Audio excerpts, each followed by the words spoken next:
দেশের অনেক জায়গায় জেঁকে বসেছে শীত। ঘন কুয়াশার সঙ্গে হিম বাতাস যোগ হওয়ায় শীতের মাত্রা অনেকটা বেড়েছে। এমন অবস্থার মধ্যে শীত নিয়ে দুঃসংবাদ দিয়েছে আবহাওয়া অধিদপ্তর। আবহাওয়ার বার্তায় জানানো হয়েছে, সারা দেশে আগামী 3 দিনও রাতের তাপমাত্রা কমবে, তবে আগামী 5 দিনের প্রথম থেকে তাপমাত্রা আবারও বাড়বে বলে জানিয়েছে সংস্থাটি। জানা গেছে, পরবর্তী 24 ঘন্টায় অস্থায়ীভাবে আংশিক মেঘলা আকাশ সহ সারা দেশের আবহাওয়া শুষ্ক থাকতে পারে।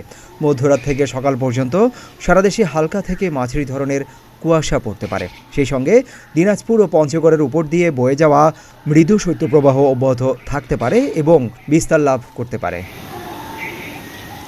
এছাড়া দেশের দক্ষিণাঞ্চলের কোথাও কোথাও রাতের তাপমাত্রা 1 থেকে 2 ডিগ্রি সেলসিয়াস হ্রাস পেতে পারে এবং তা অন্যত্র সামান্য হ্রাস পেতে পারে। সারা দেশে দিনের তাপমাত্রা প্রায় অপরিবর্তিত থাকতে পারে। রোববার সন্ধ্যা 6টা থেকে পরবর্তী 24 ঘন্টায় অস্থায়ীভাবে আংশিক মেঘলা আকাশ সহ সারা দেশের আবহাওয়া শুষ্ক থাকতে পারে, তবে শেষ রাত থেকে সকাল পর্যন্ত সারা দেশে হালকা থেকে মাঝারি ধরনের কুয়াশা পড়তে পারে। সেই সঙ্গে সারা দেশে রাত এবং দিনের তাপমাত্রা সামান্য কমতে পারে। সোমবার সন্ধ্যা 6টা থেকে পরবর্তী 24 ঘন্টায় অস্থায়ীভাবে আংশিক মেঘলা আকাশ সহ সারা দেশের আবহাওয়া শুষ্ক থাকতে পারে, তবে শেষ রাত থেকে সকাল পর্যন্ত সারা দেশে হালকা থেকে মাঝারি ধরনের কুয়াশা পড়তে পারে। সেই সঙ্গে সারা দেশে রাত এবং দিনের তাপমাত্রা সামান্য কমতে পারে।